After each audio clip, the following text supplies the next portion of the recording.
Olá pessoal, iniciando essa segunda aula da nossa preparação para o exame da OAB.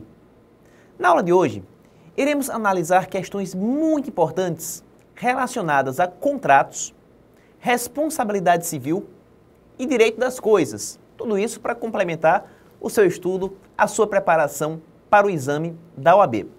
Acompanha comigo uma questão bem interessante a respeito do tema contratos. Joga na tela. Danilo celebrou contrato por instrumento particular com Sandro, por meio do qual aquele prometera que seu irmão Reinaldo, famoso cantor popular, concederia uma entrevista exclusiva ao programa de rádio apresentado por Sandro no domingo seguinte. Em contrapartida, caberia a Sandro efetuar o pagamento a Danilo de certa soma em dinheiro. Todavia, chegada a hora do programa, Reinaldo não compareceu à rádio. Dias depois, Danilo procurou Sandro a fim de cobrar a quantia contratualmente prevista, ao argumento de que, embora não tenha obtido êxito, envidara todos os esforços no sentido de convencer o seu irmão a comparecer. A respeito da situação narrada, é correto afirmar que Sandro. Apenas em resumo, o nosso amigo Danilo prometeu para Sandro, que era apresentador de um programa de rádio, que traria o seu irmão Reinaldo, famoso cantor popular, para conceder uma entrevista. De certa maneira, Danilo realizou uma promessa de fato de terceiro. De fato, ele prometeu trazer o irmão Reinaldo para conceder uma entrevista ao programa de rádio apresentado por Sandro. Portanto, a situação se enquadra dentro do contexto de uma promessa de fato de terceiro. É o que eu sempre digo aos meus alunos. Se forem fazer promessa, até por questões religiosas, prometam algo que vocês possam cumprir. Não prometam comportamentos alheios, não. Não faz parte de uma boa promessa. Foi exatamente o que Sandro fez. Ele prometeu trazer o seu irmão para conceder uma entrevista no programa de rádio. Perfeito. De certa maneira, aquele que promete fato de terceiro responde por perdas e danos, se o terceiro não o executar. A ideia, portanto, é que toda a responsabilidade civil corre por conta do promitente, corre por conta de quem promete. Se a pessoa promete um fato de terceiro e o terceiro não o cumpre, a responsabilidade será imputada ao promitente. É o que determina o artigo 439 do Código Civil. De acordo com este artigo, aquele que promete fato de terceiro responderá por perdas e danos se o terceiro não o executar. Vejamos as proposições. Sandro não está obrigado a efetuar o pagamento a Danilo, pois a obrigação por este assumida é de resultado, sendo ainda autorizado a Sandro obter ressarcimento por perdas e danos de Danilo. Resposta correta. Percebam que Danilo é o promitente. Danilo prometeu a Sandro trazer o seu irmão Reinaldo para conceder uma entrevista. Então a ideia é que Danilo será obrigado a ressarcir perdas e danos a Sandro, sem que Sandro tenha qualquer obrigação de pagar o valor ajustado a Danilo. Resposta correta, letra A. Passemos à proposição B. Sandro não está obrigado a efetuar o pagamento a Danilo, por ser o contrato nulo, tendo em vista que Reinaldo não é parte contratante. Proposição falsa. Na verdade, o contrato é válido. E deste contrato participam Danilo e Sandro. Danilo como promitente, Sandro como beneficiário. Consequentemente, na hora em que Danilo promete a Sandro trazer o seu irmão Reinaldo para conceder uma entrevista a um programa de rádio, a responsabilidade é de Danilo, já que Danilo, enquanto promitente, seria considerado parte contratante. Equivocada, por isto, a proposição B. Vejamos agora a assertiva C. Sandro está obrigado a efetuar o pagamento a Danilo, pois a obrigação por este assumida é de meio, restando a Sandro o direito de cobrar perdas e danos diretamente de Reinaldo. Gente, se existe alguém completamente inocente nessa história, é Reinaldo. Reinaldo, em nenhum momento, deu sua palavra no sentido de que compareceria à entrevista. Reinaldo sequer é parte contratante. Consequentemente, falar que Reinaldo tem responsabilidade por perdas e danos é uma grande incoerência. Equivocada, assim, a proposição C. E por último, a letra D. Sandro está obrigado a efetuar o pagamento a Danilo, pois a obrigação por este assumida é de meio, sendo incabível a cobrança de perdas e danos de Reinaldo. Na verdade, Sandro não paga nada a Danilo. Danilo é que vai ressarcir perdas e danos a Sandro, já que Danilo prometeu trazer o irmão e não cumpriu a obrigação acordada. Equivocada, a assertiva D. Passemos agora à próxima questão. José, comerciante, com dificuldades para pagar dívidas junto aos fornecedores, firmou com Moacir contrato de empréstimo na quantia de R$200 mil, a ser pago no prazo de 12 meses. Chegando à data vencida, José, sem condição de pagar o empréstimo, resolveu vender sua fazenda por R$250 mil a seu amigo Jonas. Como a venda da fazenda foi celebrada somente para levantar fundos para o pagamento do empréstimo, José reservou, por cláusula contratual, o direito de recobrá-la.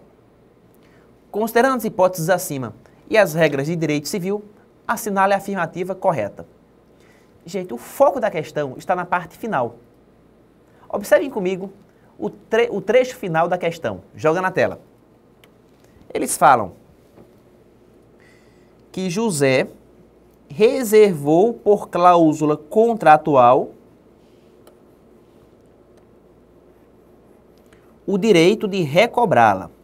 Traduzindo, José vende a fazenda para Jonas e coloca no contrato uma cláusula pela qual José, vendedor, está autorizado a recobrar de volta para si a fazenda vendida.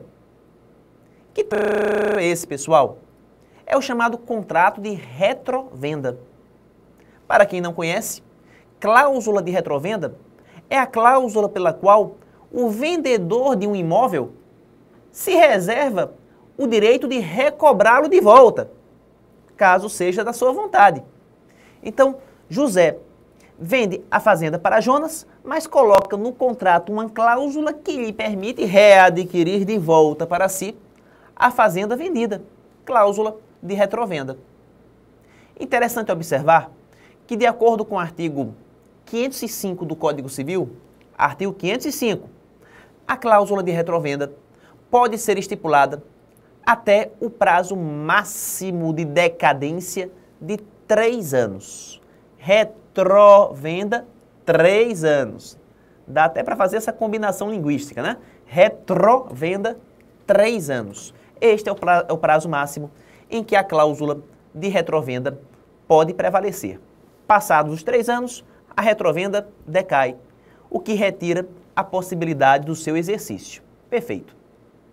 Ainda de acordo com o artigo 505, para exercer a retrovenda, o vendedor terá de reembolsar o comprador do preço que foi recebido, das despesas autorizadas e das benfeitorias necessárias.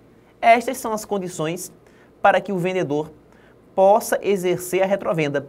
Ele vai ter que reembolsar o comprador do preço que recebeu, das despesas que foram autorizadas e das benfeitorias necessárias que ele realizou. Passemos agora à análise das proposições. Comecemos com a letra A. José poderá reaver a fazenda alienada a Jonas, desde que restitua o preço recebido e reembolse as despesas contratuais e as benfeitorias necessárias. Exatamente isso. Essa é a colocação feita pelo artigo 505 do Código Civil. Correta, portanto, a proposição A. Vejamos agora a letra B. A cláusula especial prevista no contrato de compra e venda confere a José o direito de desfazer a venda, reavendo a fazenda no prazo de 4 anos, podendo este ser prorrogado por igual período. Na verdade, meus amigos, o prazo máximo de retrovenda não é 4, e sim 3 anos. É o que diz o artigo 505 do Código Civil. Por essa razão, temos como falsa a proposição B. Passemos agora à assertiva C.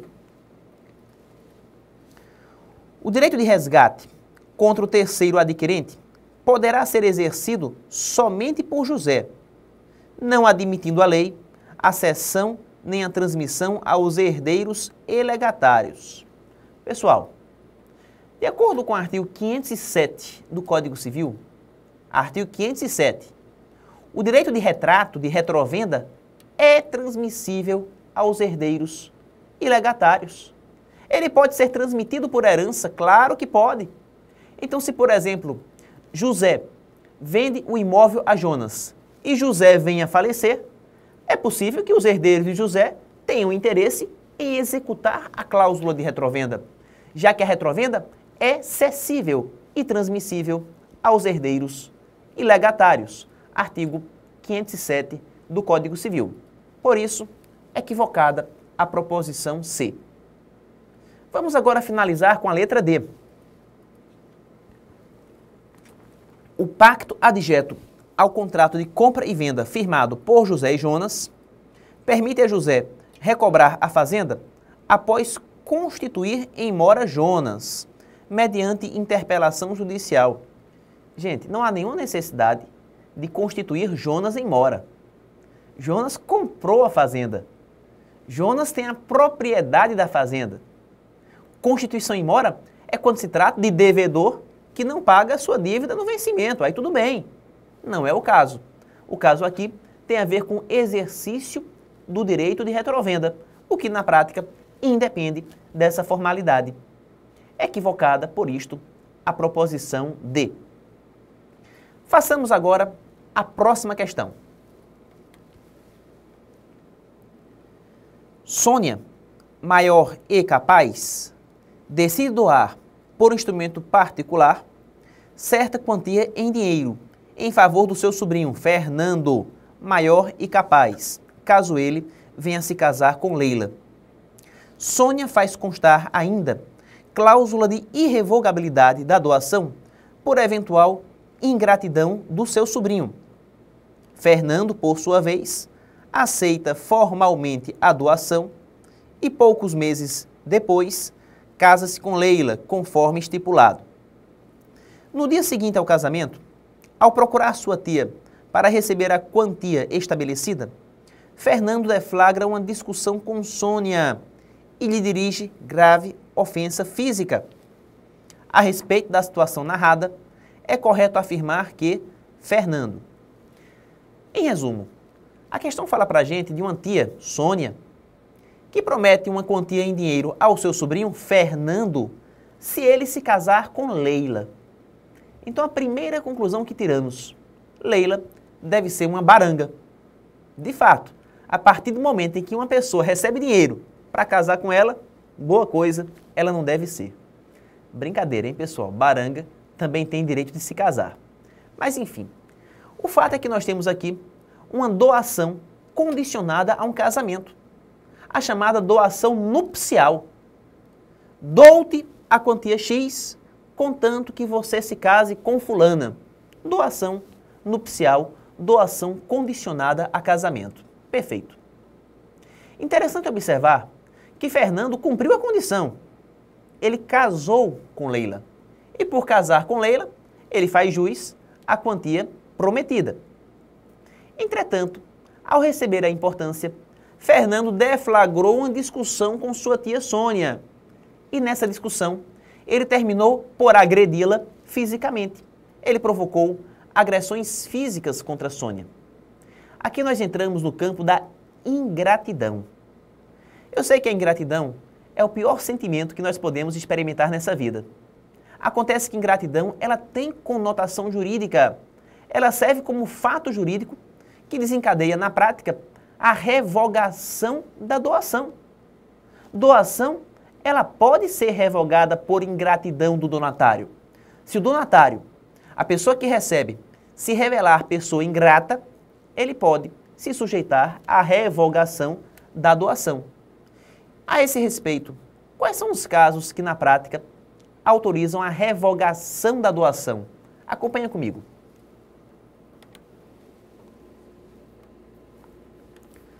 Todos os casos de revogação da doação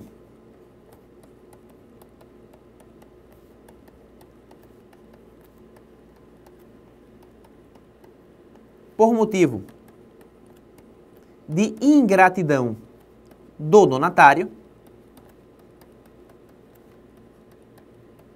estão previstos no artigo 557 do Código Civil. Artigo 557. Primeiro caso, homicídio.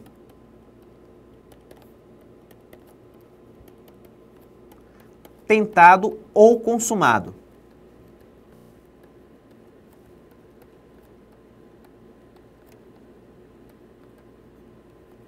O segundo caso, ofensas físicas.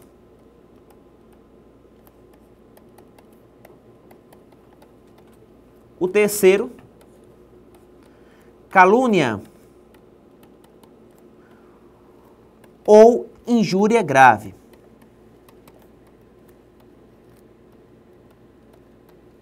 E o quarto caso, recusa a prestação de alimentos.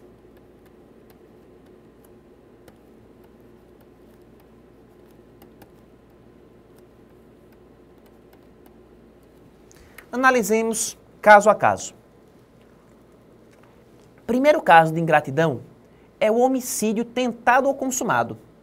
Então, se, por exemplo, Fernando matasse a Sônia, ou se Fernando tentasse matá-la, tecnicamente, ele estaria sendo ingrato para com sua tia, o que o sujeitaria a sofrer revogação da doação.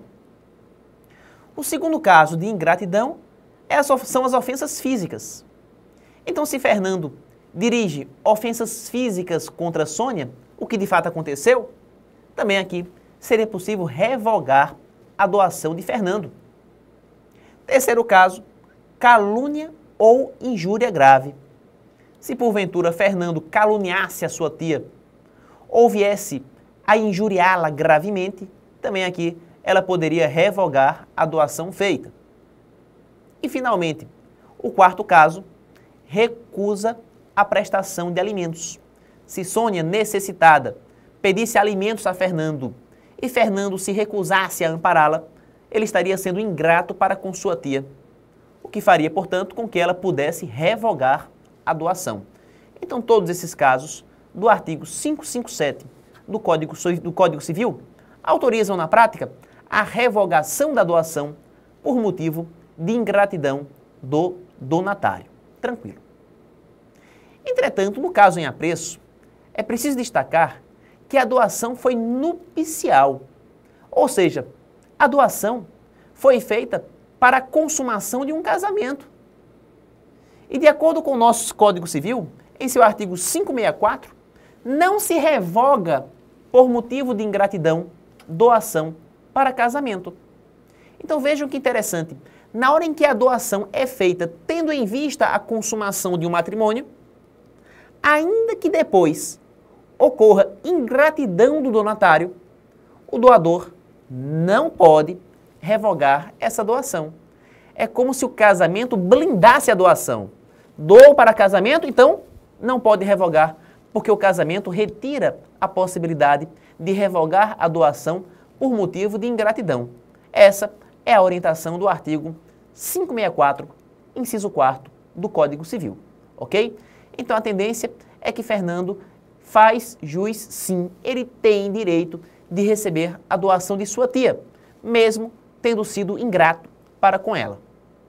Vejamos as proposições. Fernando, letra A, não deve receber a quantia em dinheiro, tendo em vista que a doação é nula, pois deveria ter sido realizada por escritura pública. Proposição falsa. Na verdade, de acordo com o artigo 541 do Código Civil, artigo 541, a doação tanto pode ser feita por escritura pública como por instrumento particular. Então, se quiser fazer a doação por instrumento particular, pode, não tem problema. É equivocada a proposição A. Vejamos a assertiva B. Fernando deve receber a quantia em dinheiro, em razão de um instrumento de doação prever cláusula de irrevogabilidade por eventual ingratidão. Observem comigo a questão. A questão fala para a gente, observem, que Sônia, ela fez constar ainda cláusula de irrevogabilidade da doação por eventual ingratidão do seu sobrinho. Ela colocou no contrato que mesmo que o sobrinho cometesse ato de ingratidão, ela, Sônia, não revogaria a doação. Interessante isso. Esse tipo de cláusula, pessoal, que retira do doador a possibilidade de revogar a doação por ingratidão, ela não tem validade jurídica. Não tem. Exatamente porque o nosso Código Civil, em seu artigo 556, coloca para a gente que não se pode renunciar antecipadamente ao direito de revogar a doação por ingratidão do donatário. Não se pode renunciar antecipadamente ao direito de revogar a doação por ingratidão do donatário. Portanto, a partir do momento em que Sônia, doadora, faz constar do instrumento cláusula de irrevogabilidade da doação, a cláusula em apreço deve se considerar nula, já que ela jamais poderia ter inserido esse tipo de cláusula no negócio. Por isto, equivocada a proposição B. Vejamos agora a letra C. Fernando não deve receber a quantia em dinheiro, pois dirigiu grave ofensa física à sua tia Sônia. Gente, se fosse uma doação simples, né? Se Sônia tivesse doado a importância para Fernando de coração aberto, sem que essa doação estivesse vinculada a um casamento, tudo bem. Vindo ele a ser ingrato, ela, enquanto doadora, poderia revogar a doação. Mas não foi o caso da questão. No caso trabalhado, Sônia faz a doação para Fernando condicionando a doação a um casamento.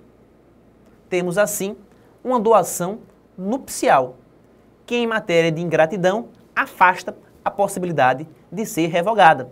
Então, doação nupcial não se revoga por motivo de ingratidão. Artigo 564, inciso 4º do Código Civil. Equivocada, por isto, a proposição C. E vamos agora finalizar com a letra D. Fernando deve receber a quantia em dinheiro, em razão de ter se casado com Leila, independentemente de ter dirigido grave ofensa física a Sônia. Essa é a resposta correta. Ele deve receber o dinheiro, independentemente de ter dirigido grave ofensa física contra sua tia Sônia. Resposta correta, letra D. Passemos à próxima questão. Marina comprometeu-se a obter para Mônica um negócio de compra e venda de um imóvel, para que ela pudesse abrir seu curso de inglês. Marina encontrou uma grande sala em um prédio bem localizado e informou a Mônica que entraria em contato com o vendedor para saber detalhes do imóvel. A partir da hipótese apresentada, assinale a opção correta. Atenção aqui. A questão trabalha o contrato de corretagem. A partir do momento em que uma pessoa se obriga a arranjar negócios para outra, está assumindo um contrato de corretagem, no caso específico. Marina, enquanto corretora, comprometeu-se a obter para Mônica um imóvel no qual ela pudesse iniciar um curso de inglês. Logo, Marina é corretora e Mônica é a chamada comitente. Comitente é aquele que contrata os serviços de um corretor. Vejamos as respostas possíveis. Comecemos com a letra A.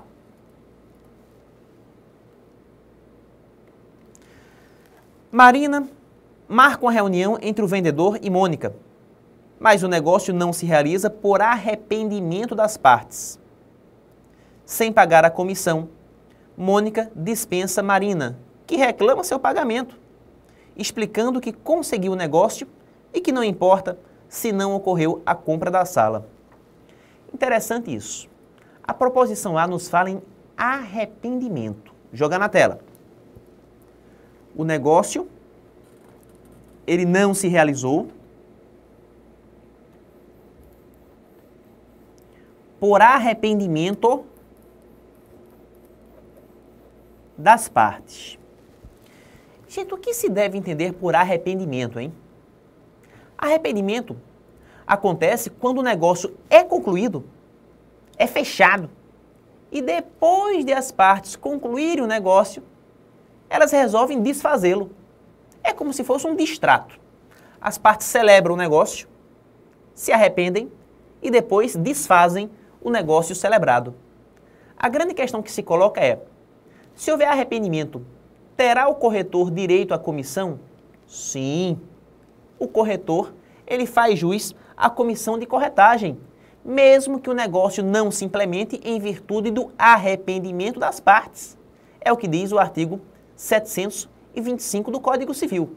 Porque observem, a partir do momento em que o corretor, agindo com sua diligência, com sua experiência, ele conduz as partes à celebração do negócio e as partes realizam o negócio jurídico, tecnicamente, já passa a incidir o direito à comissão. O corretor, ele passa a ter jus de receber a comissão devida. Posteriormente, as partes se arrependem. Problema delas. A comissão de corretagem, ela já incidiu. E incidiu no momento em que o negócio jurídico veio a ser concluído.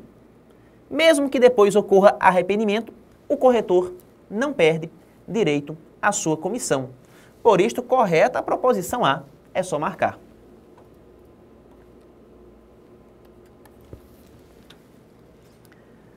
Vejamos agora a letra B.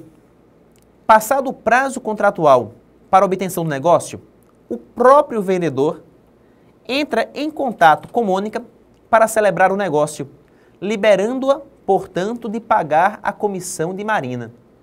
Percebam, Mônica foi esperta. Ela esperou o prazo da corretagem acabar e aí, quando encerrou o prazo, ela procurou a pessoa indicada pela corretora, a pessoa indicada por Mônica, e celebrou diretamente o negócio jurídico. Gente, essa postura denota má fé. A partir do momento em que o comitente é apresentado ao imóvel pelo corretor e passa a esperar que o contrato de corretagem expire, para depois de expirar, celebrar o negócio diretamente com a outra parte, está traindo a confiança do corretor. Por essa postura de má fé, entende o nosso Código Civil que o corretor tem direito a receber a comissão de corretagem. Artigo 726. O corretor, ele faz jus à corretagem caso haja esse estratagema da parte no sentido de esperar o prazo da corretagem expirar para concluir o negócio diretamente com a outra parte. Por isso, equivocada a proposição B. Vejamos agora a assertiva C. Como a obrigação de Marina é apenas de obtenção do negócio, a responsabilidade pela segurança e pelo risco é apenas do vendedor, sendo desnecessário que Marina se preocupe com esses detalhes. Proposição falsa. Na verdade, o corretor, enquanto agente intermediador do negócio jurídico, ele passa a responder pela segurança e pelo risco do negócio. É interessante que o corretor esclareça o comitente a respeito de todas as questões envolvidas com a segurança e com o risco do negócio jurídico, de modo que se eventuais prejuízos surgirem, o corretor passa a assumir responsabilidade civil. É o que reza o artigo 723, parágrafo único. De acordo com esse artigo, sob pena de responder por perdas e danos, o corretor prestará esclarecimentos ao comitente acerca da segurança e do risco do negócio.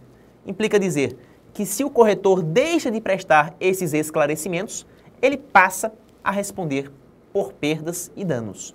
Equivocada, por isto, a alternativa C. E por fim, vejamos a proposição D.